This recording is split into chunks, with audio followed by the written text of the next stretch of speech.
大家好啦，咁今日咧，我咧就會嚟同大家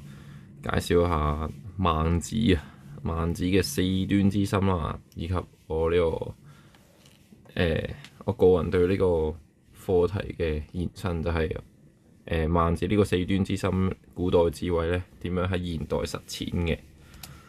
咁首先咩係四端之心咧？孟子提出四端之心就係佢性善論嘅核心概念啊，出自孟子公孫丑上。咁呢個理論咧就認為人嘅本性咧，本性咧都係善良嘅。具體係點樣體現咧？就係有四種與生俱來嘅心啊，就係惻隱之心啦、醜惡之心啦、辭讓之心啦，同埋是非之心嘅。咁呢四端就分別對應儒家思想推崇嘅仁義禮智呢四德啦，係人類道德行為嘅基礎嚟嘅。咁雖然呢個係一個古代嘅哲學概念啦，但係其實佢嗰個核心嘅思想嗰個精神咧，都係人性本善、道德實踐。其實喺將呢樣嘢擺喺現今嘅社會上面咧，依然係極具意義嘅。咁我今次呢個演講就將會具體去探討下四端之心有咩內容啦，佢嘅哲學意涵啦，同埋點樣喺呢個現代社會中實踐到呢啲古老嘅理念嘅。咁首先四端之心，一開頭就係我哋嘅是非之心啦，即係智之端，即係辨別對錯嘅理性能力。第二個心就係辭讓之心，即係禮之端，係謙虛退讓、尊重其他人嘅態度。而第三樣就係我嘅醜惡之心啦，即係義之端，即係你對於自己不當嘅行為，或者你對於他人不當嘅行為會感到羞恥嘅判斷能力。而最後一項就係惻隱之心，仁之端，當見到其他人受苦嘅時候，你會感到同情或者唔忍心啊。咁孟子咧就將呢四端比喻為火之始燃，泉之始達，強調佢哋係善嘅萌芽啦，需要通過你後天嘅修養先可以將佢實現嘅。咁佢認為呢啲道德萌芽就好似人嘅四肢咁，係天生就存在於我哋嘅心入邊嘅，而唔係後天透過外在嘅方法去灌輸俾人嘅。咁孟子咧就舉咗孺子將入於井呢個例子啦，指出即使係陌生人見到啲小朋友就嚟跌落個井度啦，佢都會瞬間咁產生一個驚啦、憐憫嘅心情嘅。咁呢種反應咧，其實就肯定唔係出自於任何利益啊、功利啊，而係佢本能去做出嚟嘅。咁首先我哋講下我哋嘅惻隱之心、仁之端先啦。咁經典例子就好似啱啱講嘅孺子將入於井呢個例子啦。咁發展方向咧，其實通過我哋擴展呢個惻隱之心，就可以成就仁德，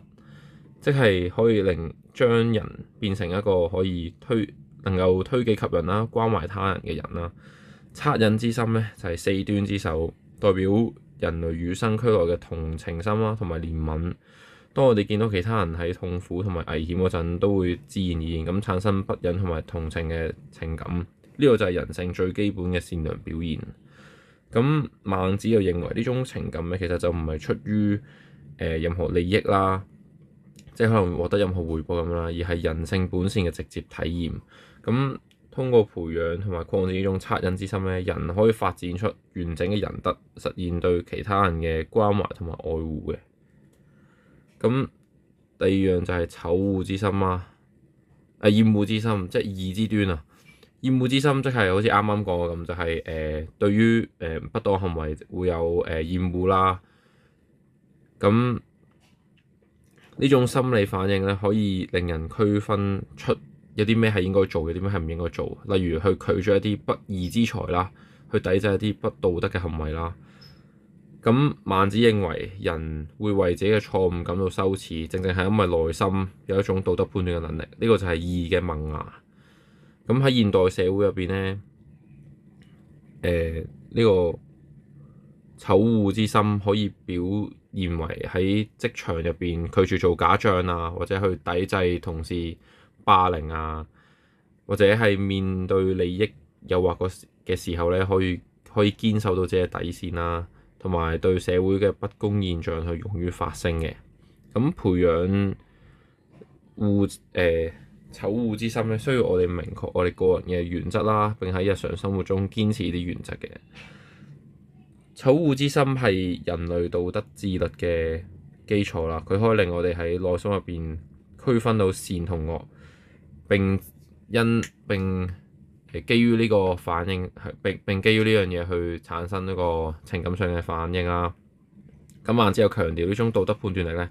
依然唔係外在規範嘅，而係我哋人性入邊本來就存在嘅表現。咁第三樣就係辭讓之心啦，禮之端，即係謙虛同埋尊重。點樣體現呢？就係喺日常生活中會展現出好謙虛啊，去尊重他人嘅態度啦。就例如係可能係搭巴士嗰陣可以同人讓座啊，呢啲都係反映咗你對其他人嘅尊重同埋關懷嘅。咁禮嘅呢個根源，即係辭讓之心，就係可以喺人際互動中，呢啲人際互動中嘅自然恭敬啊，就唔係外在規範啊。呢啲互相尊重嘅態度係可以促進到社會嘅和諧嘅，而且減少衝突。咁喺現代實踐入邊咧，辭讓之心可以表現為我哋尊重差異啦，去避免咗個爭搶嘅心態，又或者甚至喺網絡中都保持住一個禮貌，用我認為呢啲更加禮貌嘅方式去取代一啲直接表達，例如你已經錯啦呢種嘅表達方式。咁辭讓之心其實係更加似係我哋人際關係中嘅潤滑劑啦，令我哋人咧可以超越自己，即係唔係淨係諗自己，去企喺人哋嘅角度去思考下人哋嘅感受同埋需要嘅。咁孟子又強調呢種謙讓之心咧，並唔係軟弱嘅表現，而係內在修養嘅體現，係禮嘅基礎。咁最後一樣就係是非之心啦，即係智之端，辨別對錯嘅理性能力。是非之心可以令人哋可以分辨真偽啦、善惡啦，係道德判斷嘅基礎。咁道德判斷其實就唔係一種知識嘅累積嚟嘅。孟子都強調過啦，智唔係單純嘅知識啊，佢係道德判斷嚟嘅。即係例如一個君子、一個明君，可唔可以判斷到邊一個係忠臣，邊一個？咁同埋就係獨立思考嘅重要性啦。喺面對海量嘅資訊嗰陣，我哋係選擇去查證事實，就唔係盲從去隨風逐流，咁樣先可以形成到自己嘅道德價值判斷啦。咁透過學習去強化判斷力，例如可以去閱讀嗰啲倫理學嘅著作啊，或者去參與一啲關於道德嘅討論啊，去提升自己嘅道德判斷能力嘅。咁是非之心係四端之中咧最具理性色彩嘅一種啊，因為佢可以令人哋超越感性反應啦，做出更加合理嘅道德判斷。喺現代社會中咧，其實面對複雜嘅道德困境同埋好大量嘅資訊嗰陣，培養是非之心係更加重要㗎啦。孟子就認為是非之心唔單單係個人道德嘅基礎，都係社會正義嘅保障。只有當人可以明辨是非嗰陣，先可以抵制不義啦，而去維持到呢個公正嘅。咁四端之心嘅哲學意涵咧，首先性善論嘅基礎咧就係孟子反駁告子佢嘅性無善無惡嘅觀點啦，主張四端就如同人嘅四肢係天生內在嘅。佢比喻四端就好似火之始燃，傳之始達咁，係需要通過修養擴充先可以完全實現。咁道德實踐嘅起點咧，就即係四端咧，只係善嘅萌芽。如果受到環境嘅壓抑或者自我放棄啦，係可能會泯滅嘅。但係如果可以全心養性咧，即係可能平時都會反思自己啊，或者有受到教育啊，甚至自己去實踐啊，就可以成為君子甚至聖人啦。咁孟子嘅四端説咧，其實唔單止係一個道德哲學啦，更加蘊含咗人人皆可成為堯舜嘅平等精神啊，成為儒家修身理論嘅重要支柱。宋代朱熹將四端同埋天命之性結合，進一步哲學化咗。而荀子就批評孟子忽略咗人性中嘅慾望衝突啊。現代學者從心理學嘅角度咧，就將四端視為人類共情嘅生物學基礎，為孟子呢個性善論提供咗一個全新嘅解讀視角啦。孟子嘅四端説強調咗道德嘅內在性同埋普遍性啊，咁對現代嘅道德教育咧，仍然係有好重要嘅啟示嘅。咁首先就講個人層面上四端嘅實踐啦。咁首先個人層面上點樣去培養我哋惻隱之心咧，就可以係我哋可以做一啲微小善行嘅堅持啦，同埋避免網絡上面嘅冷漠啦。